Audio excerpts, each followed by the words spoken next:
L'ingénierie du consentement, de la synapse à la prédation morale. Inquiétude collective. Comment expliquer que tant de personnes, pourtant sincères dans leur foi, ne parviennent plus à comprendre ce qui se déroule au sein de l'Église du Christ? Que se passe-t-il réellement lorsque les fidèles commencent à douter non pas de leur foi, mais de ceux qui sont censés l'incarner? Qu'observent-ils pour en arriver à se poser des questions aussi fondamentales? Que font réellement les leaders avec l'Église? Le message originel a-t-il été altéré, transformé, voire instrumentalisé au fil du temps? Ou assistons-nous, impuissants, à la construction d'un récit qui s'éloigne progressivement de sa source pour devenir une forme de narration rassurante, presque mythifiée? Comment ignorer que les comportements de certains leaders, pasteurs, prophètes, apôtres, attirent aujourd'hui davantage l'attention par leurs contradictions que par leur exemplarité? Lorsque les actes ne reflètent plus les paroles, lorsque les engagements se dissipent et que les discours se renouvellent sans cohérence, n'est-il pas légitime que l'esprit critique s'éveille? Sommes-nous encore dans un espace de vérité ou dans une dynamique où la répétition des discours finit par se substituer à leur authenticité? Et surtout, jusqu'à quel point les fidèles peuvent-ils continuer à accorder leur confiance lorsque les repères deviennent instables et les orientations fluctuantes? Enfin, une question s'impose avec gravité. Quel sera le devenir de l'Église dans les jours, les mois et les années à venir si ces dynamiques persistent? Peut-elle se reconstruire sur des fondations fragilisées ou court-elle le risque de voir sa crédibilité s'éroder progressivement sous le poids des incohérences? Ces interrogations ne sont ni des accusations ni des rejets, mais l'expression d'une conscience en éveil, cherchant à discerner, à comprendre et à préserver l'essentiel dans un contexte où les certitudes vacillent. Le sacré peut-il légitimement servir de sanctuaire à l'imposture? Jusqu'à quel point notre architecture neuronale nous rend-elle complices de notre propre asservissement? Et surtout, comment distinguer la guidance authentique d'une stratégie de survie narcissique drapée dans les linges de la prophétie? Nous vivons à l'ère de l'asymétrie cognitive, où la maîtrise des leviers émotionnels supplante trop souvent la rectitude éthique. Dans ce théâtre d'influence, le leadership ne s'évalue plus à la lumière de la constance, mais à l'efficacité du récit.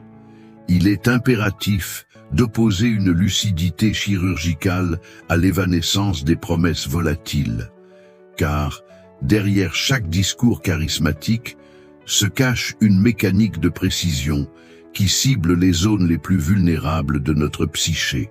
Tout commence au cœur de nos mécanismes neuroscientifiques. La manipulation d'élite n'est pas une simple affaire de mots, c'est une intrusion biologique.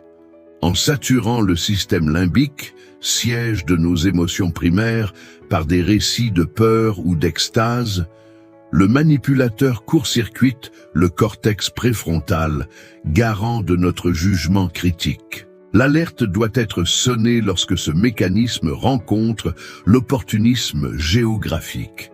Un leader qui abandonne son socle pour des conquêtes extérieures échoue, puis revient en invoquant une prophétie de confort, pratique une forme de réinitialisation cognitive forcée. Ce retour n'est pas un acte de dévotion, mais une quête de gratification sécurisée, arsenal des stratagèmes et techniques de tromperie. Pour maintenir cette emprise, le leader déploie un éventail de techniques éprouvées. Le gaslighting spirituel. Cette technique consiste à faire douter les fidèles de leur propre perception de la réalité. Si vous voyez l'échec du leader, c'est que votre foi est faible ou que vous avez un esprit de rébellion. La vérité est ainsi renversée. Le fautif devient la victime, et celui qui observe la faute devient le pécheur. La triangulation discursive. Le leader crée des divisions artificielles au sein de l'assemblée, en critiquant les absents ou les tièdes. En rabaissant les autres, il se pose comme l'unique pôle de stabilité, forçant les fidèles à entrer dans une compétition de loyauté.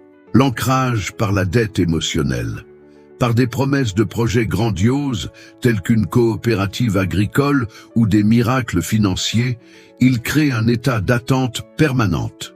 Ce capitalisme de l'espoir lie le fidèle au leader non pas pour ce qu'il a accompli, mais pour ce qu'il promet de réaliser.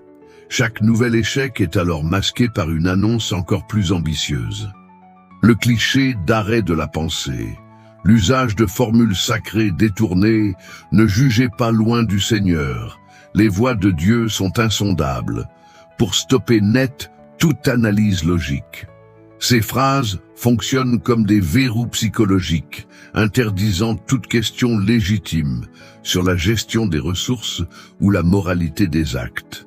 La versatilité d'un dirigeant, masqué par le langage du sacré, est le symptôme d'une instabilité pathologique et d'un mépris systémique pour la collectivité. La dénonciation est ici sans appel. L'usage de nouveaux projets après une déroute constitue une diversion stratégique. C'est le passage d'un capitalisme de la foi à une ingénierie de la captation de ressources sur fond de faillite éthique. Mise en garde. La vigilance est l'unique rempart contre ceux qui transforment leur déroute personnelle en destin providentiel. La foi ne doit jamais devenir le paravent de l'impunité.